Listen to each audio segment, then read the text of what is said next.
now hiding at home, who want to leave the country. It's a scene that would have seemed unthinkable just 1 week ago. The Taliban now in charge of the government in Afghanistan. Our own Ian Pannell, the only American television correspondent in the room, putting questions to the Taliban at their first news conference in 2 decades. The militants promising to honor women's rights under Islamic law, allowing female journalists to continue working today. This comes as the race against time at the airport in Kabul continues, as many as 11,000 Americans trying to escape. And tonight we're hearing from a journalist who arrived in the U.S. on Friday. She's now incredibly worried about her family, including her sister, who's a journalist still stuck in Kabul tonight. The United States should take some guarantees, should monitor what's going on in Afghanistan, and should not let them to just take Afghanistan back to 20 years ago. The Biden administration now facing tough questions about Afghanistan's future and why the country fell so quickly. A boost in protection is on the way for vaccinated Americans tonight. The Biden administration is expected to allow booster shots for all vaccinated people. What you need to know and when you'll be able to get yours. Tonight, as hospitalizations surge, the frontline worker shortage. Our report on the nurses reaching a breaking point. I have no idea how to help my own nurses anymore. They're leaving the profession, they're leaving their job, and we need to have a solution. The remnants of Fred slamming parts of the country, and now there's a new danger headed our way. The major concern in California is high winds are fueling new fires and forcing new evacuations. Our Ginger Z is tracking it all for us. In Haiti tonight, residents hunkered down after a tropical storm slammed the island. And just days after that devastating earthquake, Matt Gutman is on the ground there tonight. Going back to school. We've all seen the videos of the unruly passengers this summer and flight attendants struggling to deal with the situation. Tonight, the self-defense class that's teaching them how to respond. Today, parkour. Tomorrow, the world. An incredible glimpse into the future. The robot that's learning this parkour course literally on the fly. Good evening, everyone. I'm Lindsay Davis. Thank you so much for streaming with us. We begin tonight with the urgent race to evacuate people from Kabul as the Taliban tightens its grip on the country that it took over in just a matter of days. And one major complicating factor in the push to evacuate, a single road. Once again today, hundreds of Afghans lining up outside the airport, desperately trying to get out. The Taliban spokesman promising they would have amnesty, but adding they don't want them to leave. The problem is how to get them to the airport. The Taliban controls the road, and it is only letting foreigners, not Afghans, pass. Tonight, the U.S. government sending an ominous email that says it cannot guarantee your security as you make this trip. U.S. military flights evacuated more than 1,000 people today, including 330 U.S. citizens and permanent residents. Down the road in Kabul, the Taliban face questions for the first time in 20 years from international media, including our Ian Pannell, claiming they want to create an inclusive Islamic government and women will have, quote, all their rights within the limits of Islam. But tonight, many Afghans are doubtful. Ian Pannell leads us off tonight from Kabul. Tonight, the flight from Kabul. As many as 11,000 American citizens and tens of thousands of Afghans now desperately trying to get out. 4,000 U.S. troops securing the airport here. One day after Afghans swarmed the runways, clinging to a cargo plane, the Air Force now investigating reports several people were killed falling from it. This new video showing several men sitting on the side of the plane as it taxied. The Taliban dispersing crowds trying to get into the airport today as evacuation flights resumed. To access those evacuation flights on the military side of the airport, Afghans must first pass through Taliban-controlled civilian areas, the runway dividing the two. But for now, the Taliban only letting foreigners through. The US planning to launch one flight an hour, up to 9,000 people departing each day. But so many still far from getting on those planes. Stuck at the North Gate. We have no idea what's going to happen. It's 10:13 p.m. and still we have no idea how this is going to work. That former interpreter, who we're not identifying to protect his safety, telling us the Taliban later showed up firing shots to clear the area. US officials confirming today there's now direct communication with the Taliban to manage the evacuations. The Taliban have informed us that they are prepared to provide the safe passage of civilians to the airport, and we intend to hold them to that commitment.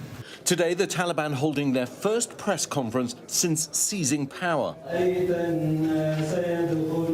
promising amnesty for all those who worked with American and NATO forces, vowing not to hunt them down or seek retribution. What guarantees will you give to the Afghans who are now hiding at home, who want to leave the country, who the Americans will transport? They can't get to the airport. So what guarantees? We are assuring the safety of all those who have worked with the United States and allied forces, whether as interpreters or any other field that they have worked with them. As for their talents and their skills, we do not want them to leave the country. We want them to serve their own homeland. And we met the foot soldiers now taking over security in the city. Assalamu alaikum. Now Afghanistan will be a safe place for you people, because we are saving the security. We don't permission other people to discover the security of Afghanistan. So you're saying the country is now safe for foreigners? Yes. In a PR blitz, the Taliban also claiming women will be able to work and girls can continue their education, but making it clear the rights of Afghan women will follow strict Sharia law. Women will be afforded all their rights, whether it is in work or other activities, because women are a key part of society. And we are guaranteeing all their rights within the limits of Islam. These brave women journalists back on the streets of Kabul today, testing the militants' claims. But despite the public assurances, there are already reports of reprisals outside the capital. This former Afghan interpreter, now a refugee, pleading for his family who are still stuck in Afghanistan. Do not punish my family. Do not leave them behind, because that's going to cause lots of life. If anything happened to my family, you know, how can I live that life after? Just horrific accounts on the ground there. Ian Panel joins us now. Ian, the Taliban promised a more inclusive government, and while some women are back out in the streets in Kabul, what more do we know about what's happening outside of the capital? Yeah, that's right, Lindsay. I mean, there were a lot of promises in that press conference and very few details, and that's why the mood out on the streets is still very subdued. There's a sadness, a darkness that's settled on the city, and until the Taliban proved that actually they're true to their word, that they have changed, that women will be given rights, that the enemies of the Taliban will not be pursued and tortured and executed, as we've seen in some of those gruesome videos, then I don't see life returning to any kind of normality. People are voting with their feet. Many are just staying behind closed doors. Many shops are still closed. We're kind of hearing more and more life returning to the streets. People are trying to be nice with the Taliban. So far, they've behaved well with people. They're on a PR blitz trying to convince people that they've changed. But until the new government gets into place, until they start enacting policies, until women are able to actually see for themselves whether or not they have anything like the rights they enjoyed just 1 week ago, then people will not be happy. And what do we know about the Afghan men and women who helped the U.S. over the past 20 years who are still there but so desperate to get out? Yeah, I mean, they're really desperate to get out, and not least because of the rapid pace at which Kabul fell to the Taliban, and then the panicked and desperate scenes that we saw at the airport. If you were here in fear for your life, were told that perhaps you would get a visa to go to America and you would be safe, and then suddenly you've got the Taliban on your doorstep, then clearly you're going to be in a state of panic. And we've been in contact with one of those special immigrant visa applicants. He'd worked with the Green Berets as a translator, the veterans who he helped back in America, lobbying to get him out there. He went to try and get onto the military base today, couldn't even get close to the gate. He said at least 90% of the other people who were in the crowd hadn't worked for the Americans, weren't special immigrant visa applicants. They're just people who want to leave the country, albeit understandably, they're not eligible. And at the moment, the US is saying that it has issued that all personnel have gone out of the country. Now US civilians and those Afghans can make their way to the airport, but they have to do it on their own volition, which means they have to run the gauntlet of every Taliban checkpoint between home and the airport. Lindsay? Harrowing, to be sure. Ian Pannell, our thanks to you. Last Friday, journalist Nasrin Nawaz left Kabul, Afghanistan to study on a Fulbright scholarship in journalism at the University of Nebraska. Less than 2 days later, the Taliban took control of the city and country that she'd lived in for her entire life and where her parents and sister remain tonight. Nasrin, who's also a former journalist with BBC Persian, joins us now from Lincoln, Nebraska. Nasrin, thank you so much for joining us tonight. You wrote in a Washington Post op-ed yesterday, "My Taliban nightmare came true. I left, but my sister couldn't." Your sister is also a journalist. She tried to make it out, but wasn't able to. What happened? That day, everything just was a mess. It happened in a glance. People started running away to their homes from streets, and my sister was one of them. She just ran to the house and locked the door. And after that, the person just called her, the one who we know, and said, "I'm going to help you to get out of here right now. So grab your passport and come to the airport." My father took her to the airport, but it was a very crowded day. She was stuck in traffic jam. And I was just crying right here that what if they find her on the street? What if something happened here and she never arrives to the airport? Before arriving there, the person just called back and said, "Don't come because all the flights are canceled." U.S. just started to evacuate their air forces and staff, so everything was just suspended. We had maybe 2 or 3 flights done that day, and after that, all the flights got suspended till now. So there is just a hope for so many people there that if the flight resolve and they can just get out of there, although they don't want to leave home. Do you have any sense if she will be able to get out at this point? It's hopeless that we think there is no way right now. But yeah, we think if something happens, like Taliban accepts that the U.S.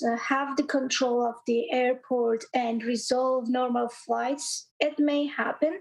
But for now, just there are some emergency and specific flights done just for the military and people who work with U.S. Otherwise, no. Right now, we should just wait. And everyone is waiting to see what will happen. We've been watching the scenes from the Kabul airport this week, showing hundreds of Afghans trying to leave the country on U.S. flights. The Taliban has said that they will not retaliate against those who helped the allied forces who remain in Afghanistan or served in the Afghan army. What are you hearing about the first days under Taliban rule? I heard so many different things. Most of them just narrates the fear that people had, because everyone has some memories of Taliban from the previous regime, that it was so dark, it was so terrifying, it was full of cruelty, and people just remember all those public execution, all those women beating, or just taking away girls, or just arresting some men, killing them, or such kind of a story. So the time that they entered in Kabul, the majority of people were thinking that, yeah, they are coming, they will fight, or they will start taking away some people, specifically journalists, social activists, female who were active, and like artists, some kind of these people. And I heard that my friends, one of them just started to go to the airport at night, and she stayed there for 2 days, and now she's back to her house alone and stuck there without any other plan. There was a spokesperson for the Taliban today who said, and I just want to quote, he said, women will be afforded all their rights, whether it is at work or activities, because women are a key part of society, and we are guaranteeing all their rights within the limits of Islam. Are people on the ground believing that? Exactly. We heard that. And they constantly emphasized on this during the last year, but we have never believed. Women like me don't believe this kind of words, because first they said, okay, you can educate, you can go to work, you can be part of this society, but under the Sharia law. But he never gave any context of what's Sharia law. And we have different kind of definition for this Sharia law. We were living in an Islamic regime, but we were not banned to so many other limitations. There was not the government to choose our lifestyle and our clothes. We were obeying the rules, the law. How transformative have the past 20 years been for the rights of women in Afghanistan? We witnessed so many transformation, not just about women, about all the youth generation.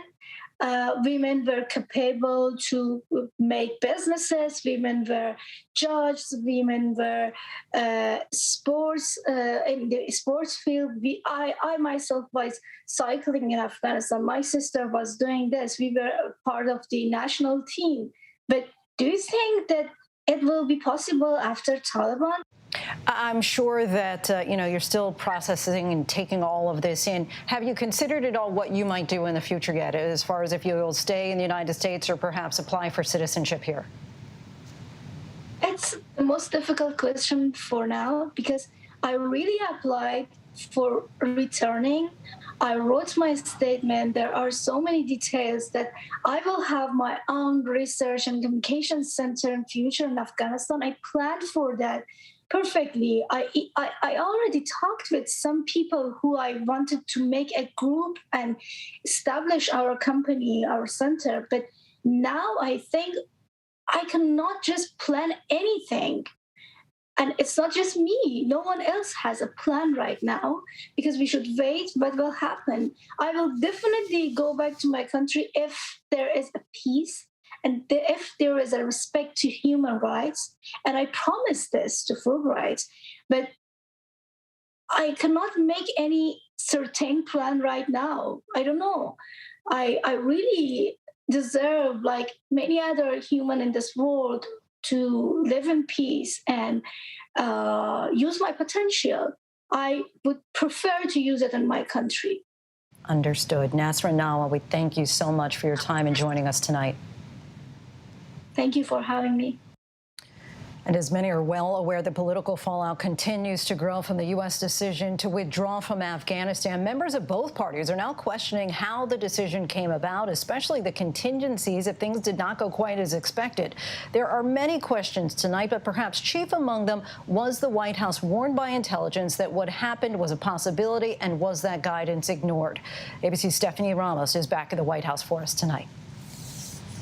24 hours after saying the buck stops with him, President Biden is at Camp David, leaving his advisors to defend his handling of the unfolding crisis in Afghanistan. What is he taking ownership of? Not just the decision to leave Afghanistan, but is he taking responsibility for the chaos that happened during the evacuations and for any bloodshed that may be happening right now? Is he taking responsibility for that? He's taking responsibility for every decision the United States government took with respect to Afghanistan because, as he said, the buck stops with him. I am also taking responsibility, and so are my colleagues. At the same time, that doesn't change the fact that there are other parties here responsible as well. National Security Advisor Jake Sullivan says the president is monitoring developments and troop movements by the hour. The truth is, this did unfold more quickly than we had anticipated.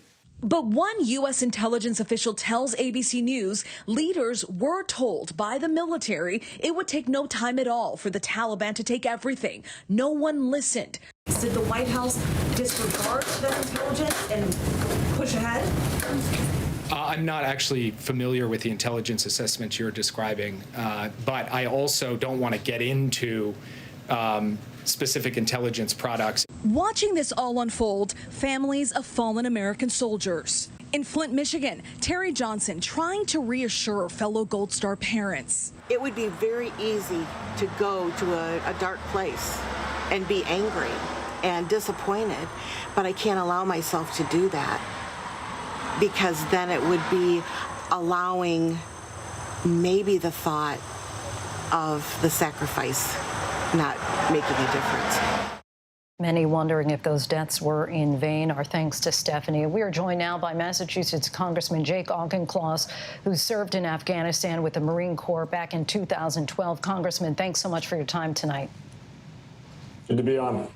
You've defended President Biden's decision to withdraw U.S. troops from Afghanistan, and you've also said that based on what we knew, the sudden Taliban takeover was a possibility but not an inevitability. So if we knew this was possible, should we have executed with a more orderly withdrawal?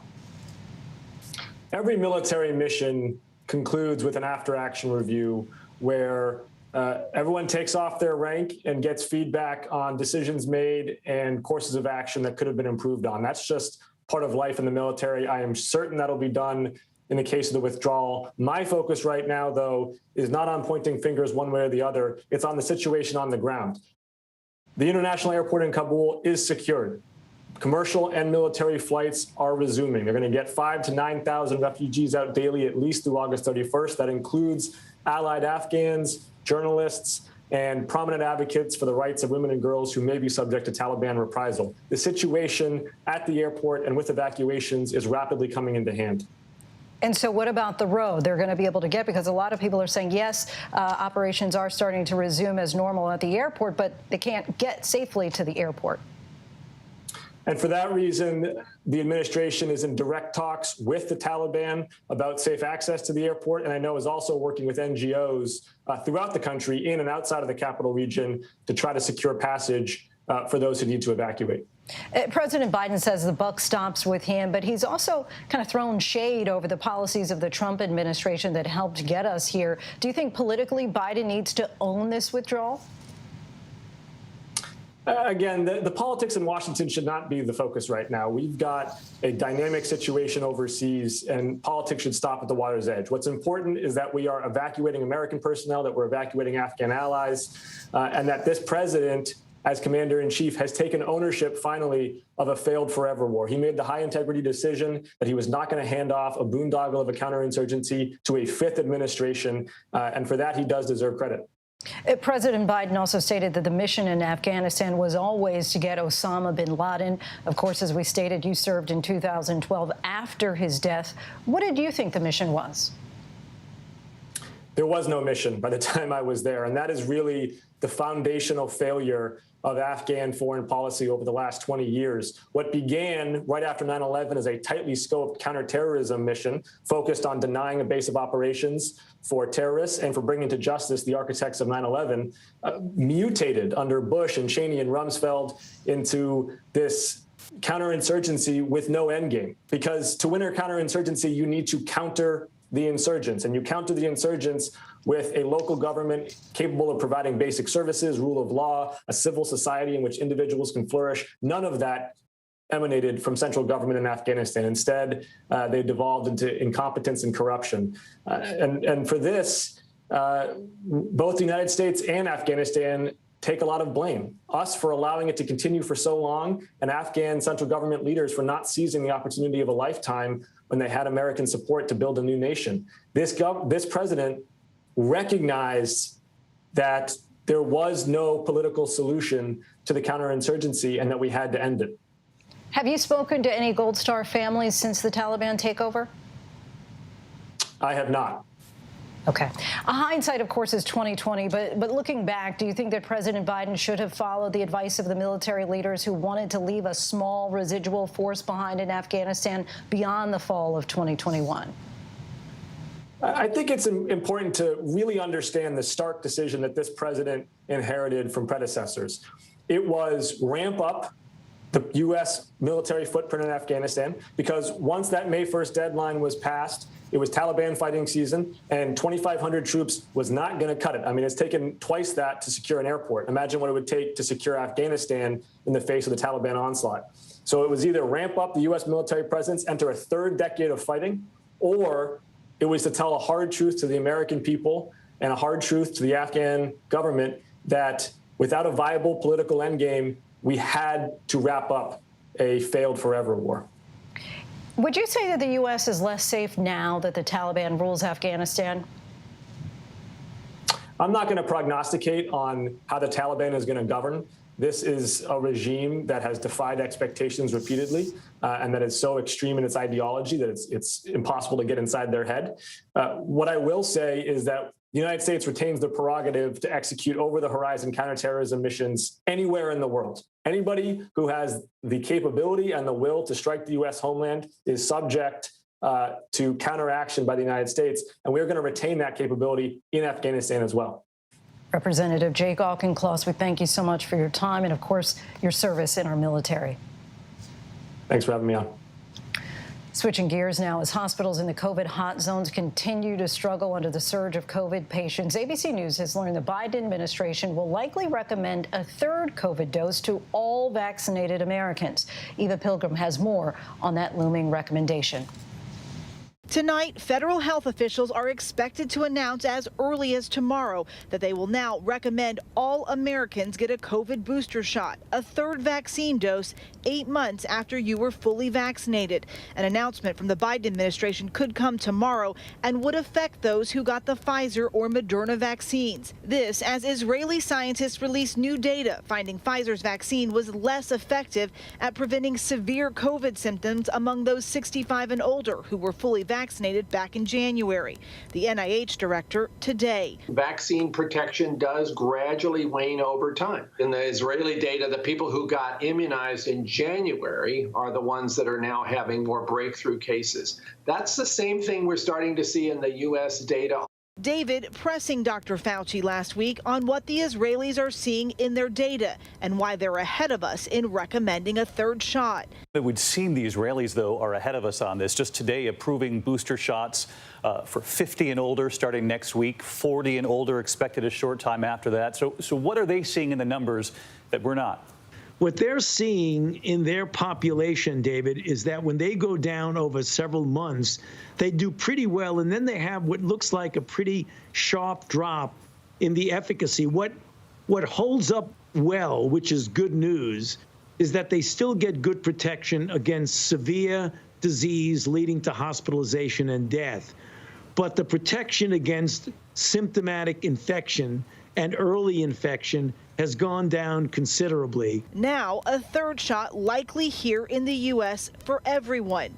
The booster shot rollout could begin as early as next month, pending FDA authorization. The idea is that those who were first in line when the vaccines first rolled out would essentially be the first ones eligible for the booster. And that would be healthcare workers, residents of nursing homes, and then eventually the gradual expansion to the rest of the population. It comes as the Delta variant tears across much of the U.S. In Texas, statewide hospital ICU capacity now reaching more than 90%.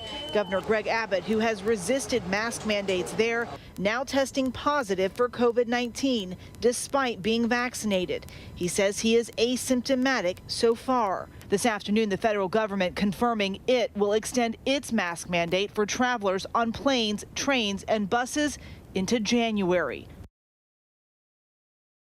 That couple dying before they were able to get vaccinated. And Eva, with regard to this third shot, you mentioned the Moderna and Pfizer boosters, but what if you were vaccinated with the Johnson & Johnson dose? Well, there's almost 12 million Americans who got the J&J shot. They're waiting on more data about J&J and boosters, but we are told that they expect that recommendation will follow the J&J shot for a booster as well. The White House is expected to speak tomorrow about these booster shots. The president will be there to talk about the next steps, and they acknowledge the fact that they have a lot of work cut out for them. Not only are they pushing these boosters, but they still need to convince millions of unvaccinated Americans to get that very first dose. Lindsay? Eva Pilgrim, our thanks to you. The death toll in Haiti after that 7.2 earthquake has risen tonight as residents on the island are now also struggling to survive from Tropical Storm Grace. ABC's Matt Gutman is on the ground for us once again. Tonight in Haiti, roads choked with mud and debris, rivers swollen and fast after Tropical Depression Grace plowed through the earthquake-rattled country. And the search for the hundreds missing Anybody hear me? resuming after being suspended for about 12 hours. The U.S. Coast Guard also resuming medevacs.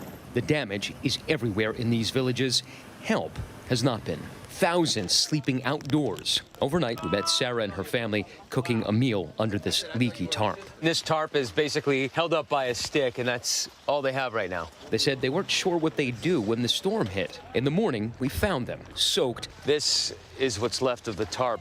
So many across the storm and quake-ravaged country just struggling to survive. Matt Gutman joins us now from on the ground in Haiti. Matt, we can see the rescue operation still ongoing there. They are. I mean, these medevac helicopters, Lindsay, have been taking about 100 patients out over the past couple of days. But this hospital here, I'm going to have our cameraman pan over. They're desperate. There is no water here. There is no electricity. They are extremely short on blood, on IVs. There are no surgical gloves here. They've even been conducting surgery outdoors in a tent. In fact, all of the patients are in the hallways and in the center courtyard inside that hospital. They say they need supplies and they need them immediately. Lindsay? Yeah, lots of desperation there. Matt Gutman, our thanks to you. When we come back, the chilling cell phone video, a woman heard pleading for help in a van, then the door shuts and they drive away. What authorities would like the public to do?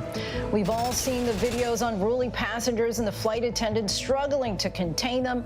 Our team recently visited a new self-defense class for these flight attendants. But up next, as this pandemic rages on, our healthcare heroes are starting to burn out, and the consequences of that are only getting worse.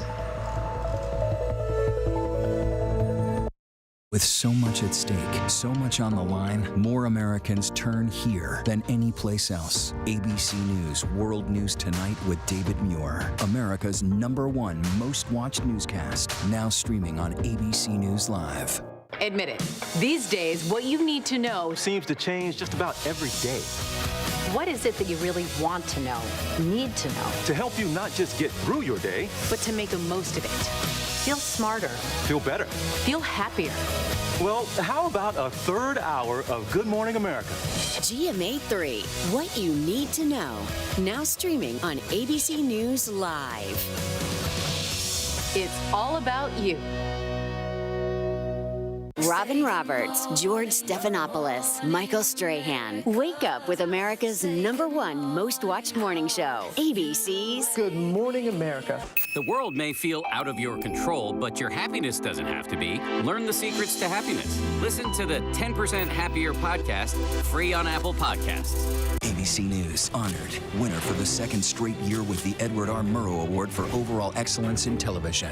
ABC News, America's #1 news source. Now streaming on ABC News Live. 2020. True crime, cinematic, real-life drama, stunning, the unthinkable. Follow the clues. The Hunt. True crime. 2020. Now streaming on ABC News Live.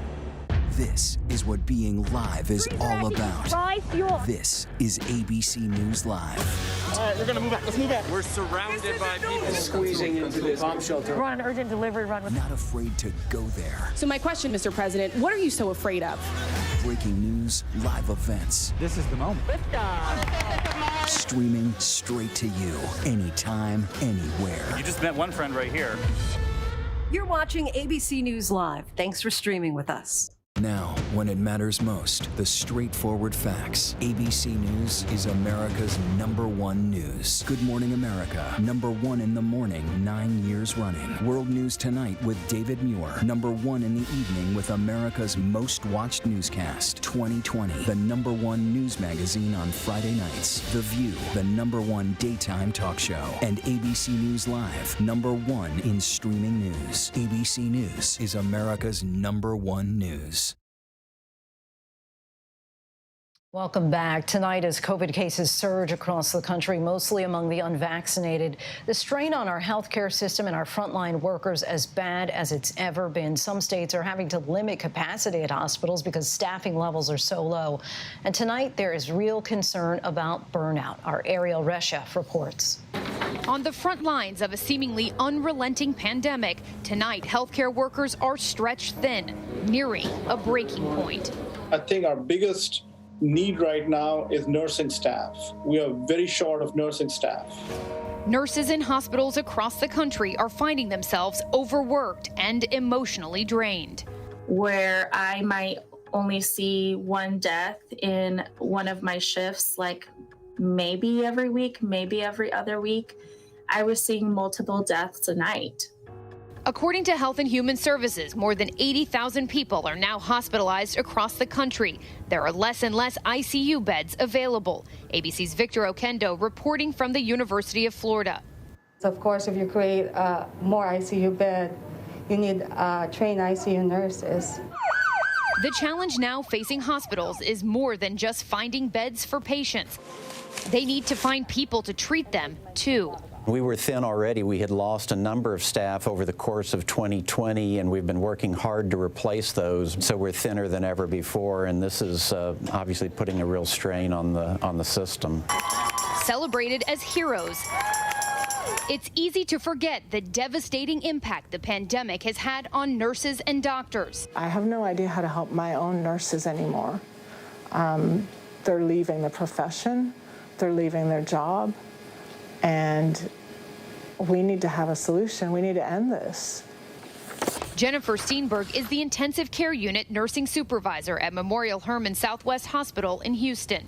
She's begging for more help. I don't see an end in sight. I am now seeing that the sky is falling, and I'm really trying hard not to be that person.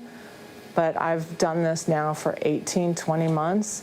And I don't see a way out. That vaccine was our way out, and we're losing our grip on that. All across the country, including the hard-hit South, where vaccination rates are the lowest, there is an increasing demand for more nurses and more medical staff.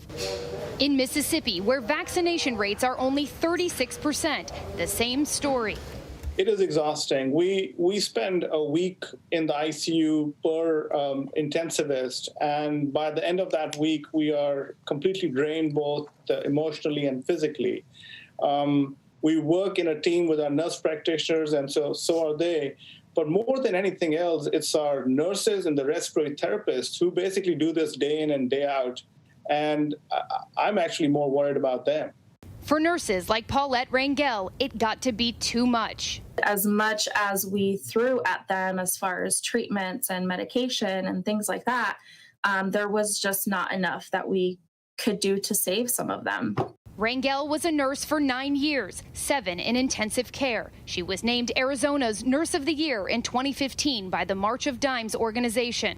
You know what the right thing to do is, and you're doing everything that you can for these patients, but ultimately, all of those things are out of your control, and that really just, it changes you. There was no single tipping point, but she says the unending stream of patients for what is now a preventable illness wore her down. I went over to my supervisor and asked if I could step down, to fewer work days. And I was denied because we didn't have enough staff. Paulette left her job last week. That just wasn't something that I could handle anymore. And so I made the decision to leave. Taking a position instead as a supervisor with a local nonprofit administering vaccines. You just get so mad. You have this anger towards the system, and having to suffer through this in what you feel like is alone, and nobody understands what we go through. A statement released by the Florida Hospital Association says 3 out of 4 hospitals there are facing nursing shortages. Mississippi's governor addressing the challenges at a press conference Friday, saying the state has lost 2,000 healthcare professionals in the last year. Our challenge is much less about the physical aspect of hospital beds or the physical aspect of ICU beds, and it's much more about actually staffing them. As officials wait for assistance, they're turning to traveling nurses to help fill the staffing gaps. In Texas, 2,500 medical personnel are on the way to relieve hospital workers being pushed to the limit. Because we have so much less staff, the patient to nurse and doctor ratio is the worst it's ever been. With so many hospitals nearing a breaking point, nurses like Rangel not ruling out helping their colleagues again. I loved my job. I absolutely loved it. I just wasn't in the mental state to be able to properly care for my patients in the way that they deserved. Ariel Reshef, ABC News, New York. Our thanks to Ariel. Still ahead here on Prime, the explosive new wildfire prompting new evacuations in California with a new fire threat looming. And this video speaks for itself. Unbelievable. But what else can this robot do? And with Afghanistan now in control of the Taliban, we take a look at the American troops left behind after other conflicts by the numbers. But first, our tweet of the day. Transportation Secretary Pete Buttigieg and his husband Chasen announce they are having a child.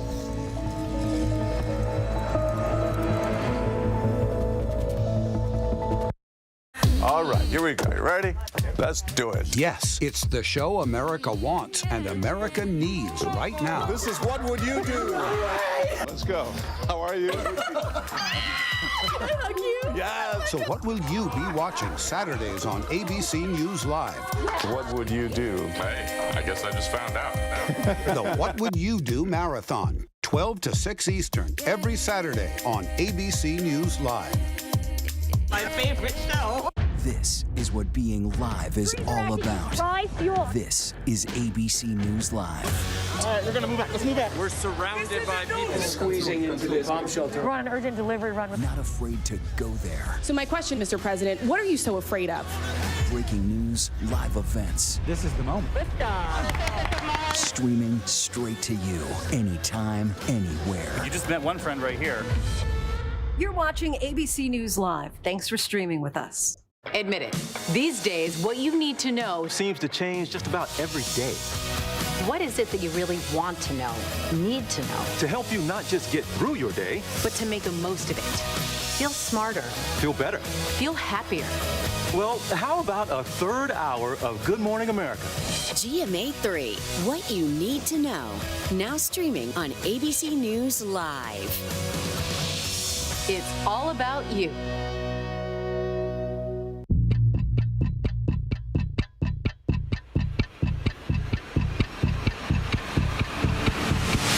Hours, Assault on the Capitol, the ABC News original, exclusively on Hulu, now streaming. With so much at stake, so much on the line, more Americans turn here than any place else. ABC News World News Tonight with David Muir, America's #1 most watched newscast, now streaming on ABC News Live. The world may feel out of your control, but your happiness doesn't have to be. Learn the secrets to happiness. Listen to the 10% Happier podcast, free on Apple Podcasts.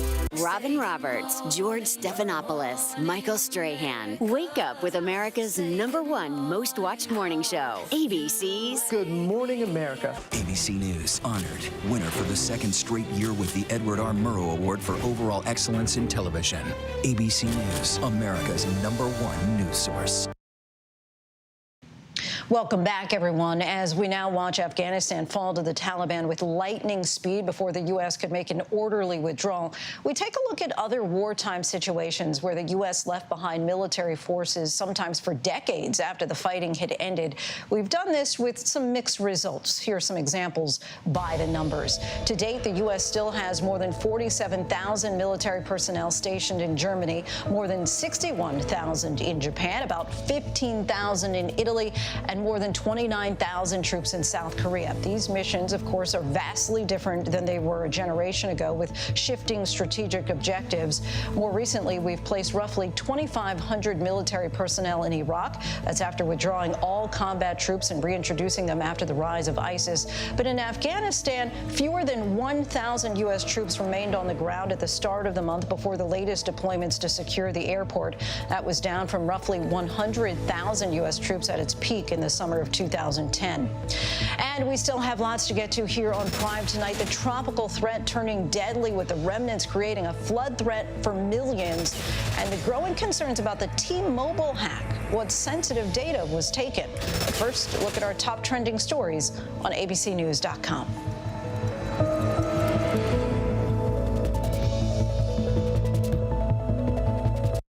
Now, when it matters most, the straightforward facts. ABC News is America's #1 news. Good Morning America, #1 in the morning, 9 years running. World News Tonight with David Muir, #1 in the evening with America's most watched newscast. 2020, the #1 news magazine on Friday nights. The View, the #1 daytime talk show. And ABC News Live, #1 in streaming news. ABC News is America's #1 news.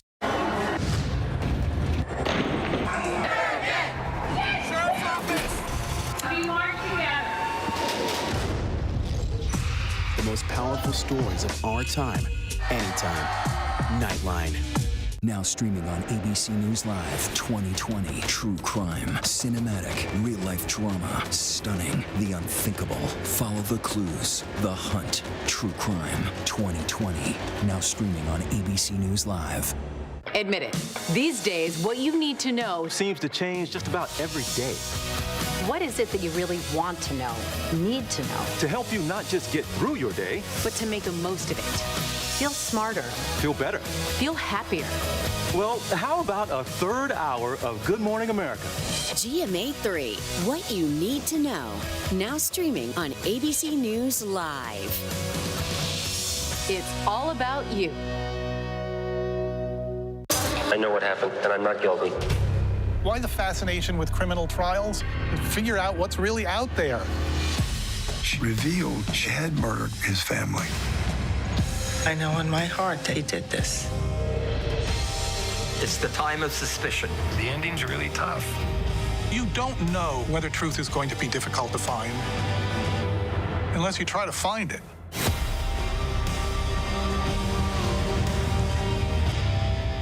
This is what being live is all about. This is ABC News Live. All right, we're gonna move back. Let's move back. We're surrounded by people squeezing into this bomb shelter. We're on an urgent delivery run. Not afraid to go there. So my question, Mr. President, what are you so afraid of? Breaking news, live events. This is the moment. Streaming straight to you, anytime, anywhere. You just met one friend right here. You're watching ABC News Live. Thanks for streaming with us.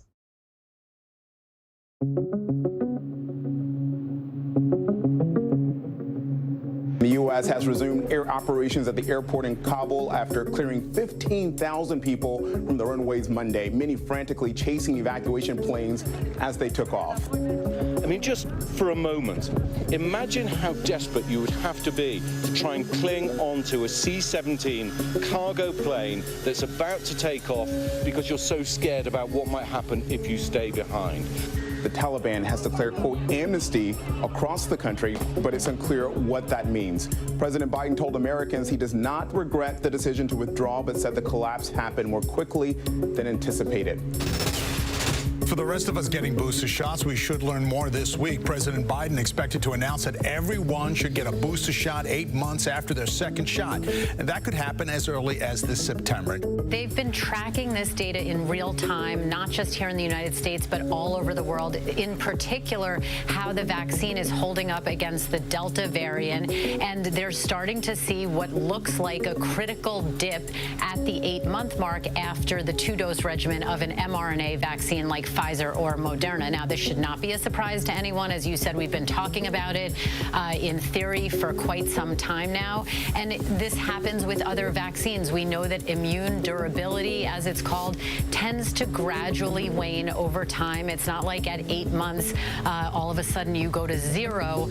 But they're trying to stratify when the right time is to protect the most people as we implement this rollout. The Caldor fire exploding in size overnight has expansion of evacuation orders over Grizzly Flat. Now the fire behavior here causing huge plumes of smoke, and it's been unpredictable with dry fuels burning and sending embers out in the wind. This has been creating new spot fires rapidly. Right behind me here is what I can only assume is the Grizzly Flats Elementary School. The reason I can tell is because there still is a sign standing up there that says Grizzly Flats. You can see over here, there's, what's left of the playground here. Bulldozers brought here to clear out as much as possible, and homes in the area covered in smoke and ash. Others racing to get their horses and livestock out safely.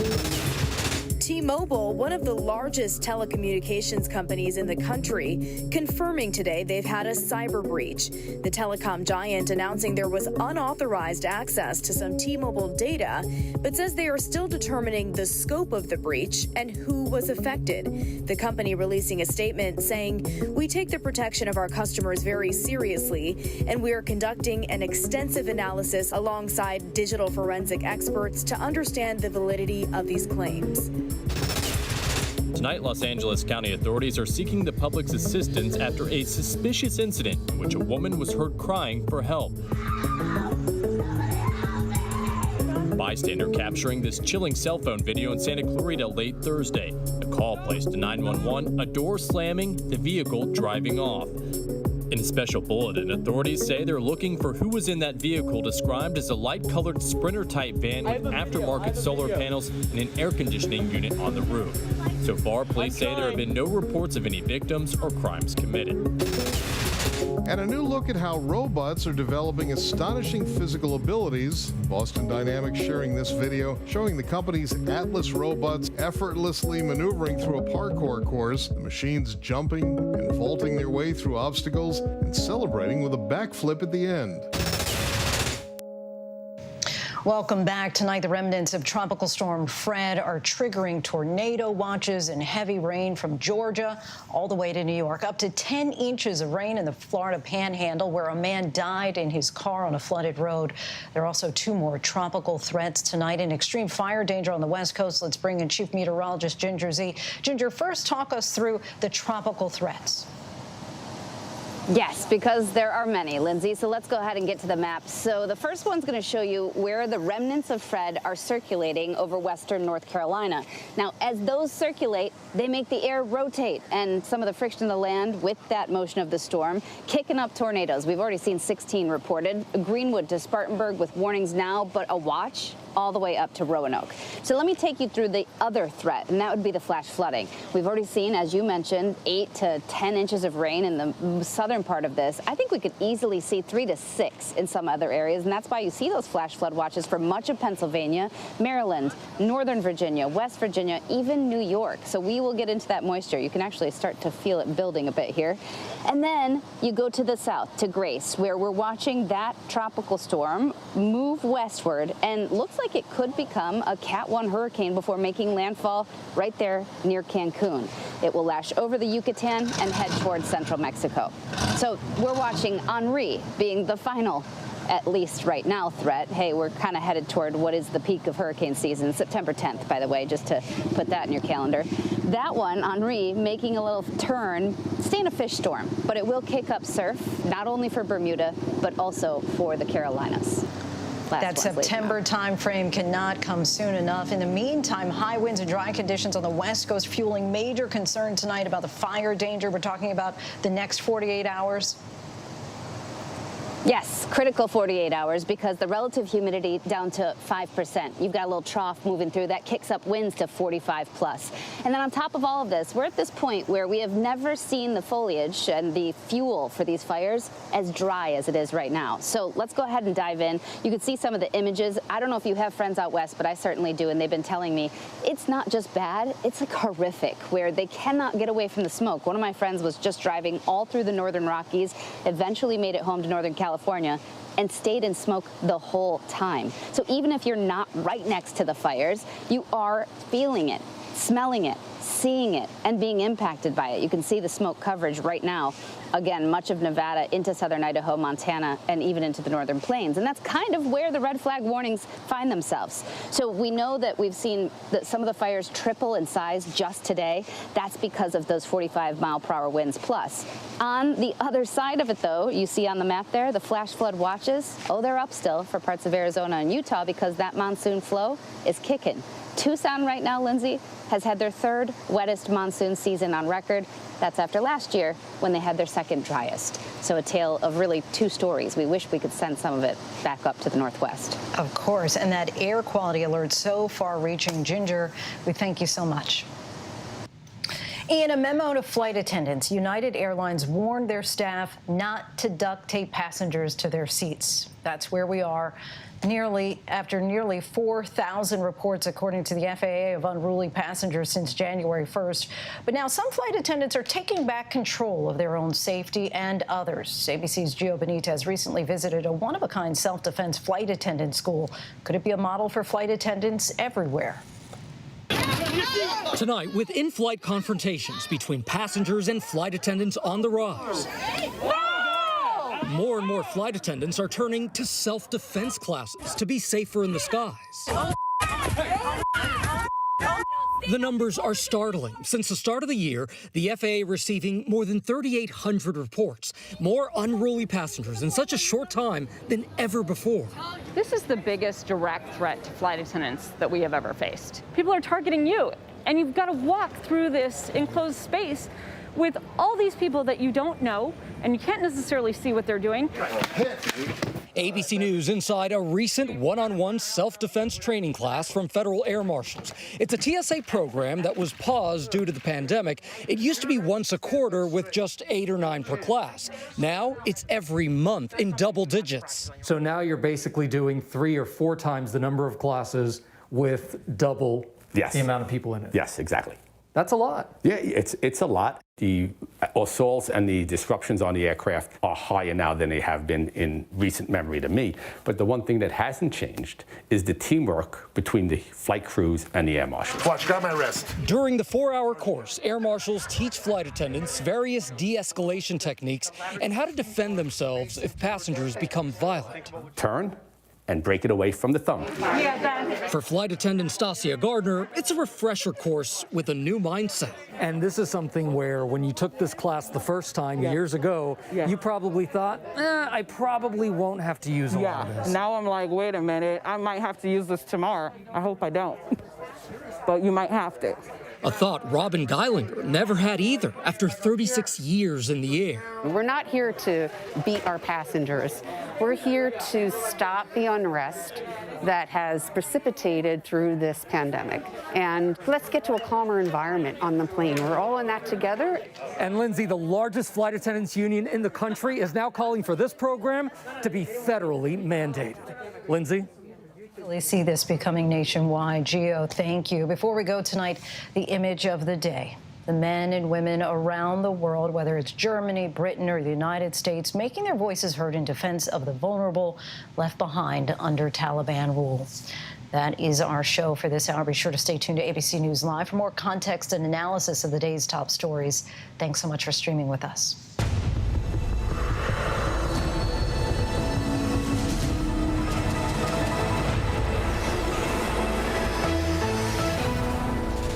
up in the next hour, we're staying on top of several things 20 years later, but now back in power. Are we dealing with the same brutal Taliban as before? Martha Raddatz is standing by. And can you guess the nation that went into lockdown after just talking about one confirmed case of COVID? Stay with us. World News Now. And America This Morning. The best new video. The breaking news overnight. Emergency crews called to the town of Surfside. U.S. airstrikes hitting targets in Iraq and Syria. The stories people are talking about. You don't want to shave your legs? Don't. I was gonna say. Oh my. Got it. And what to expect in the day ahead. ABC World News Now and America This Morning. Starting at 2 a.m. Eastern. Up all night to keep you up to date. Now, when it matters most, the straightforward facts. ABC News is America's #1 news. Good Morning America, #1 in the morning, 9 years running. World News Tonight with David Muir, #1 in the evening with America's most watched newscast. 2020, the #1 news magazine on Friday nights. The View, the #1 daytime talk show. And ABC News Live, #1 in streaming news. ABC News is America's #1 news. The world may feel out of your control, but your happiness doesn't have to be. Learn the secrets to happiness. Listen to the 10% Happier podcast, free on Apple Podcasts. ABC News honored winner for the second straight year with the Edward R. Murrow Award for Overall Excellence in Television. ABC News, America's #1 news source. This is GMA3, what you need to know. GMA3. A third hour of Good Morning America in the afternoon. It's all about you. Lunchtime on ABC. I'm Lindsay Davis. Thanks so much for streaming with us. We are monitoring several developments here at ABC News at this hour. 6 family members are expected to make a full recovery after a dramatic rescue operation. The 2 adults and 4 children were hiking when they got caught Sunday in brutal heat. They all suffered heat exhaustion, but again, they are expected to be okay. ABC News has confirmed the federal government will extend the mask mandate for travelers on planes, trains, and buses into January. Of course, the main reason behind this is Delta cases, which continue to surge. And President Biden stayed away from the cameras today, leaving the questions about his Afghanistan policy to his advisors. But the finger pointing into how the withdrawal could have gone so wrong and whether or not intelligence indicating that this could happen was ignored by the White House. And as the anger in Washington builds, the Taliban continues to consolidate power. Today, the group held a news conference claiming they want to create a, quote, inclusive Islamic government and that women will have all their rights within the limits of Islamic law.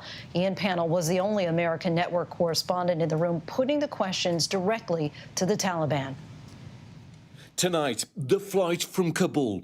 As many as 11,000 American citizens and tens of thousands of Afghans now desperately trying to get out. 4,000 US troops securing the airport here. One day after Afghans swarmed the runways, clinging to a cargo plane, the Air Force now investigating reports several people were killed falling from it. This new video showing several men sitting on the side of the plane as it taxied. The Taliban dispersing crowds trying to get into the airport today as evacuation flights resumed. To access those evacuation flights on the military side of the airport, Afghans must first pass through Taliban-controlled civilian areas, the runway dividing the two. But for now, the Taliban only letting foreigners through. The US planning to launch 1 flight an hour, up to 9,000 people departing each day. But so many still far from getting on those planes. Stuck at the North Gate. We have no idea what's going to happen. It's 10:13 p.m. and still we have no idea how this is going to work. That former interpreter, who we're not identifying to protect his safety, telling us the Taliban later showed up firing shots to clear the area. US officials confirming today there's now direct communication with the Taliban to manage the evacuations. The Taliban have informed us that they are prepared to provide the safe passage of civilians to the airport, and we intend to hold them to that commitment. Today, the Taliban holding their first press conference since seizing power, promising amnesty for all those who worked with American and NATO forces, vowing not to hunt them down or seek retribution. What guarantees will you give to the Afghans who are now hiding at home, who want to leave the country, who the Americans will transport? They can't get to the airport. So what guarantees? We are assuring the safety of all those who have worked with the United States and allied forces, whether as interpreters or any other field that they have worked with them. As for their talents and their skills, we do not want them to leave the country. We want them to serve their own homeland. And we met the foot soldiers now taking over security in the city. Assalamu alaikum. Now Afghanistan will be a safe place for you people, because we are saving the security. We don't permission other people to discover the security of Afghanistan. So you're saying the country is now safe for foreigners? Yes. In a PR blitz, the Taliban also claiming women will be able to work and girls can continue their education, but making it clear the rights of Afghan women will follow strict Sharia law. Women will be afforded all their rights, whether it is in work or other activities, because women are a key part of society. And we are guaranteeing all their rights within the limits of Islam. These brave women journalists back on the streets of Kabul today, testing the militants' claims. But despite the public assurances, there are already reports of reprisals outside the capital. This former Afghan interpreter, now a refugee, pleading for his family who are still stuck in Afghanistan. Do not punish my family. Do not leave them behind, because that's going to cause lots of life. If anything happened to my family, you know, how can I live that life after?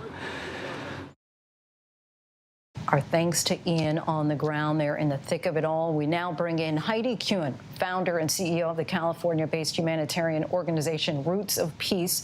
Her NGO has worked in Afghanistan for 20 years to support farmers and traders, and now she's pleading with U.S. officials to help evacuate hundreds of her Afghan employees who could be targeted by the Taliban. Ms. Kuhn, we thank you so much for joining us tonight. Thank you. Thank you. Last week, you sent a letter to President Biden asking him to, quote, act decisively and not abandon your 360 Afghan employees whose lives could hang in the balance. So what's the latest? Have any of your employees been able to get out? Well, Lindsay, we got actually 6 of our 7 expats out of the country. It was in the middle of the night on Saturday evening, right before the fall of Kabul. They got out, 2 of them on an emergency military flight, and they are now in Qatar in a desert area. We're not able to communicate with them because they were separated from their bags, and their phones are not able to be charged. So we are working through contacts to know that they are safe, but we do have 1 employee with his wife and 6 children, unfortunately was not able to make it. He was scheduled to go out on Sunday, and we all saw the catastrophe at the airport. That situation continues. He was supposed to be out a few hours ago, but as he and our driver in Afghanistan reported, 20 people were just shot a few moments ago, and there is mayhem once again at the airport. People who do not have the proper documentations at the North Gate in Kabul are just climbing, literally, to get out of the country for fear of what lies ahead. Right, understandably so. And you've said that your group works in all 34 provinces of Afghanistan, not just in Kabul. While we can't corroborate your accounts, tell us what you've been hearing from sources throughout the country, including the more remote areas. Yes, yes. Well, currently, in addition to the expats, I manage over 360 Afghan employees, and they are also my responsibility equally. And I am working very hard. And in the letter to President Biden, thanking him for the 5,000 troops to secure the airport, but a specific request to please keep the airport open so that I can allow my employees who have been faithful for 20 years. Many of them have worked for me for over 16 years, turning mines to vines and basically cultivating high-value crops for export. We can certainly hear the passion in your voice and understand why. As Ian Panel reports, the Taliban is now saying that Afghans who worked with the U.S. will be safe and that women can continue their education. Do you believe them? Well, I like to take the high road in life. And I think, I often think the Taliban have children of their own. They need to feed their children. And many of them do live in these remote areas. Of course, Helmand and Kandahar are the concentration of the Taliban, right? That is their new headquarters, if that is to be. I was here in our offices with our Afghan staff here in San Rafael, California, to 2 a.m. We don't sleep. We take naps and we're up at 5. Because we're processing these very, I would have to say, red tape. I mean, it takes to do one P2 visa and accurately get the every bit of information validated, passports, marriage certificates, birth certificates to ensure that your children are indeed your children when you are qualified to get on those flights. But think if you were running from Badakhshan, to Kabul, and you didn't remember to bring your certificates. Right. So it has been really a nightmare for us, a living nightmare. I sure would love to trust the Taliban. And I always give anyone the benefit of the doubt, because now is the time to hold true to your word.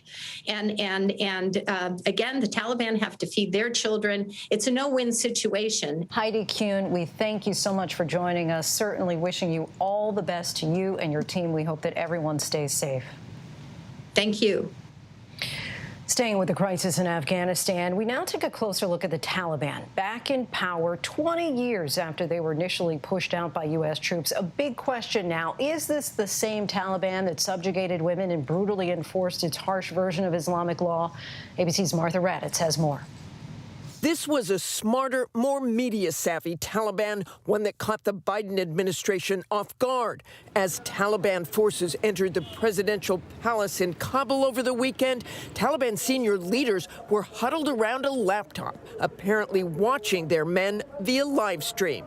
And just like anybody living in the modern age, Twitter is one of its primary weapons in controlling their message.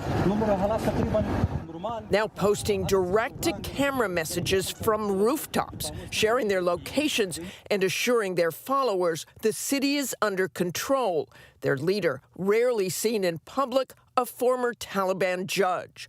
Senior leaders claiming they want to form an inclusive Islamic government. The group is establishing a civilian casualty prevention and complaints commission, tweeting out WhatsApp phone numbers for Afghans to send in complaints. But the previous Taliban rule of Afghanistan was brutal and oppressive. Women had no rights and violence was rampant. And though this new Taliban claim they're not opposed to women attending school, many fear that's not true and that the hard-fought progress of the last 20 years will be erased. When it comes to the Taliban, while they want to improve themselves, at the same time, they want to rule the country in a certain way, and that involves some oppression of women and not letting women experience the full freedoms in which they deserve. It also involves maintaining connection and ties and relationships to various terrorist groups. This more organized, controlled facade, reportedly funded by some less than honorable sources, like the production, taxing, and smuggling of poppy, a leading export that goes to the manufacturing of heroin. And while they do have a collection of international private donors, in the past they have collected money through kidnapping for ransom. Their reported biggest expense, weapons and training. And the group itself remains a designated terrorist organization under U.S. and UN sanctions. A U.S. intelligence report earlier this year warned al-Qaeda is still entrenched in their leadership, although they pledged to deny safe haven to terrorists under a deal with President Trump. Countries like Iran, Russia, and China say they are willing to deal with the Taliban. China saying it's ready for friendly and cooperative relations. Questions remain about what role Afghanistan's neighbor and nuclear power Pakistan played in the Taliban victory. The country nurtured the Taliban and was often accused of meddling in the war. Experts say what the Taliban ultimately wants is power and to rule their own Islamic State, a return to the way things were when they last ruled. But there's a very real and immediate threat to those who once stood in their way. They probably are going to want to exert some degree of punishment against the Afghans who work with us because they'll see them as threats. It's unclear what degree of punishment that will be, but it could even include executions. Our thanks to Martha Raddatz for that. Back home now to the latest on the coronavirus pandemic. More than 83,000 people are currently hospitalized with COVID-19 across the country. And there's growing concern about unvaccinated children. All this as the Biden administration is expected to recommend booster shots for most Americans. ABC's Rena Roy has the latest. As the U.S. reports more than 200,000 new cases in a single day for the third time this month, a sigh of relief for some of the most vulnerable in this country, like Nate Zavin of New York, who's had multiple kidney transplants. I was in a very vulnerable category of people. I've known a lot of people who've gotten sick. I know a lot of people who have not made it out of the pandemic. It means a lot that I can do this. Zavin got his third COVID shot after the CDC recommended the extra layer of protection for the nearly 3% of Americans who are immunocompromised. And now millions more coast to coast could soon be doing the same, with the White House expected to announce most Americans should get booster shots 8 months after their second dose, as the Delta variant tears through the nation. The rate of pediatric hospitalizations now at their highest point of the pandemic, the University of Mississippi's Medical Center building a second field hospital with ICU beds. Cases are definitely surging, and I think both in the data and on the ground, what we're seeing is that this is now a pandemic mostly of the unvaccinated. More and more vaccine mandates are going into effect. New York City now requiring proof of vaccination for most indoor activities. We know that vaccination has been the key. We know that vaccination has allowed us to move forward as a city. And the 35,000 runners expected to take part in the Chicago Marathon will also have to show proof or a negative test. White House health officials say vaccinations are increasing. At least 50% of the eligible populations in every state have gotten at least one dose, though they are hoping to see that percentage go up even more. Lindsay? Rena, thank you. Still to come with more towns succumbing to fire threat. We take a look back at how people in Paradise, California are doing 2 years after that deadly blaze. And some positive health news from actress Selma Blair. Stay with us. Now, when it matters most, the straightforward facts. ABC News is America's #1 news. Good Morning America, #1 in the morning, 9 years running. World News Tonight with David Muir, #1 in the evening with America's most watched newscast. 2020, the #1 news magazine on Friday nights. The View, the #1 daytime talk show. And ABC News Live, #1 in streaming news. ABC News is America's #1 news.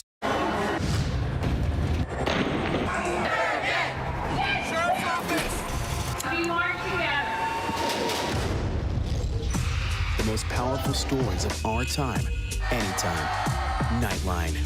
Now streaming on ABC News Live 2020. True crime, cinematic, real-life drama, stunning, the unthinkable. Follow the clues, The Hunt. True crime 2020. Now streaming on ABC News Live. Admit it. These days, what you need to know seems to change just about every day. What is it that you really want to know, need to know? To help you not just get through your day, but to make the most of it. Feel smarter. Feel better. Feel happier. Well, how about a third hour of Good Morning America? GMA 3, what you need to know. Now streaming on ABC News Live. It's all about you. All right, here we go. You ready? Let's do it. Yes, it's the show America wants and America needs right now. This is What Would You Do?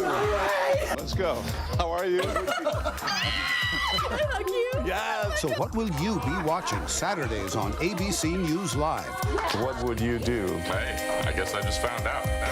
The What Would You Do Marathon, 12 to 6 Eastern, every Saturday on ABC News Live. My favorite show. This is what being live is all about. This is ABC News Live. All right, we're gonna move back. Let's move back. We're surrounded by people squeezing into this bomb shelter. We're on an urgent delivery run. Not afraid to go there. So my question, Mr. President, what are you so afraid of?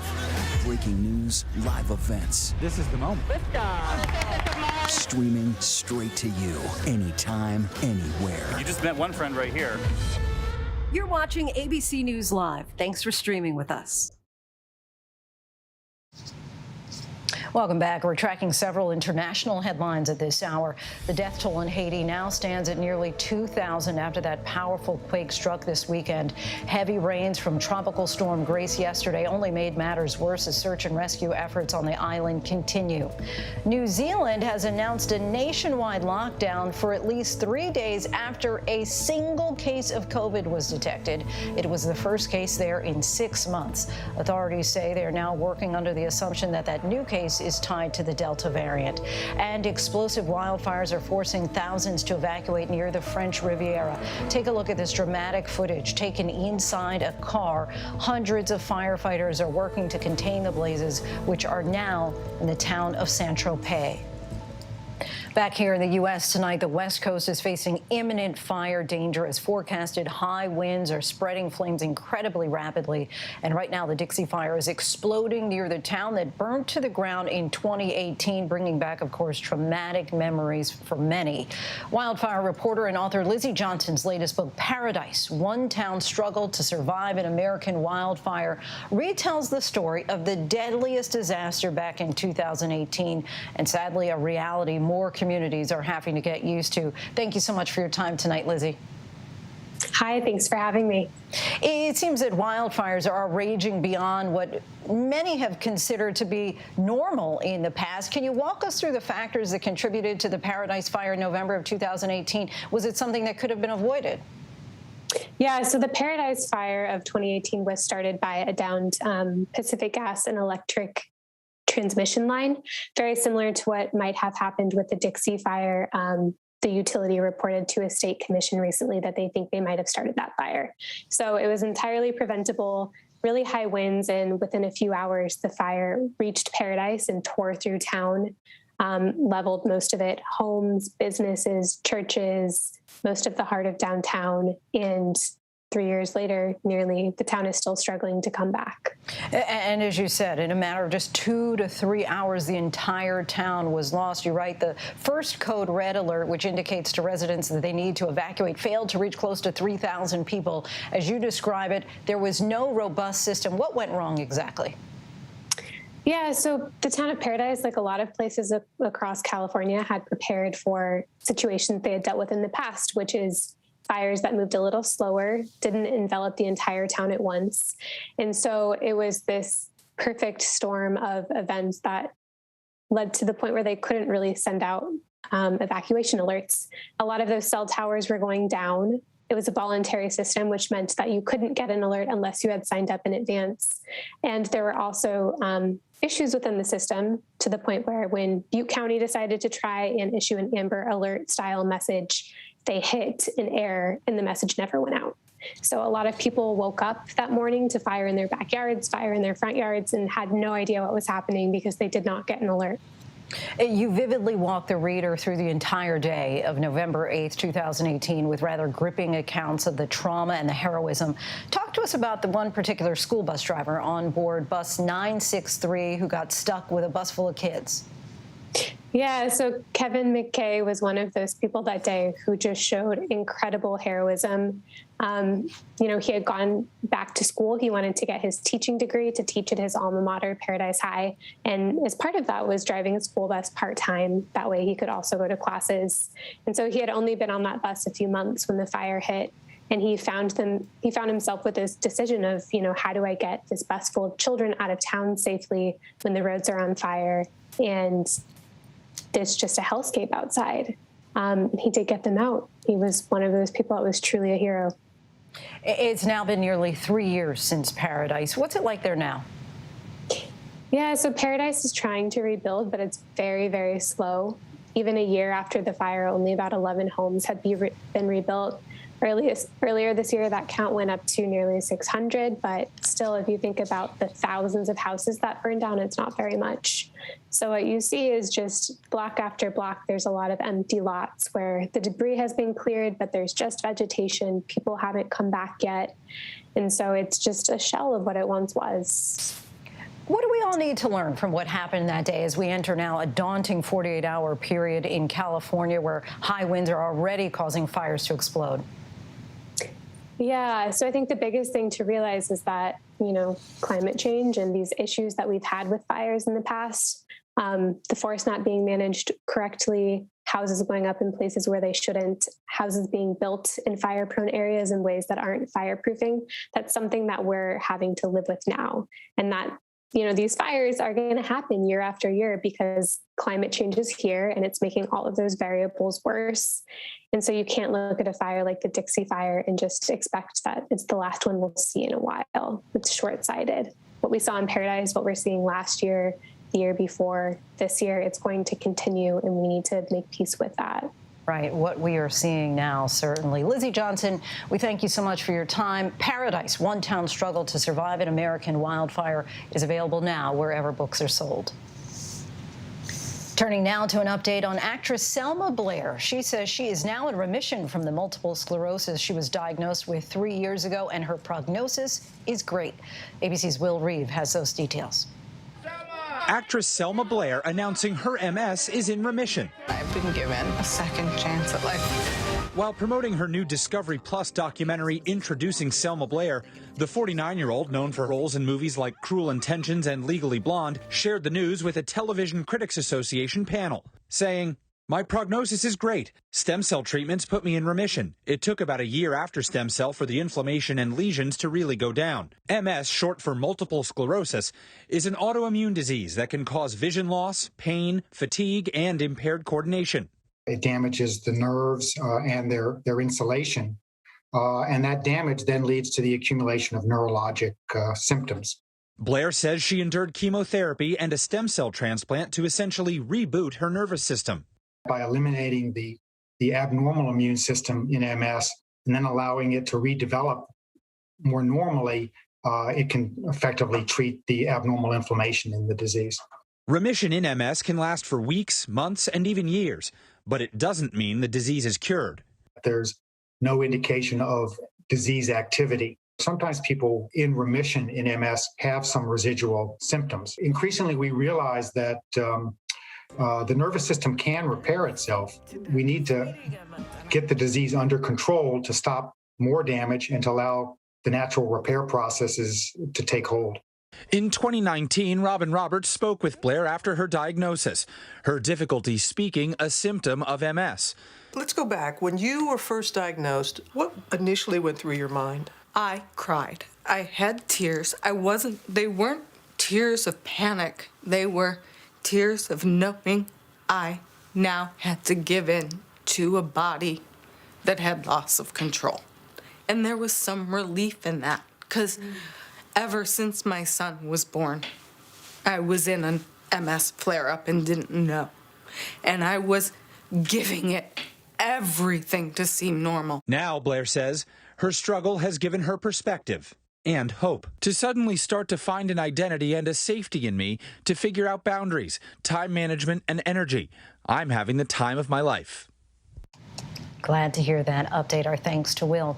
And that'll do it for us. That's our show for tonight. Be sure to stay tuned to ABC News Live for more context and analysis of the day's top stories. I'm Lindsay Davis. Thanks so much for streaming with us. Have a great night.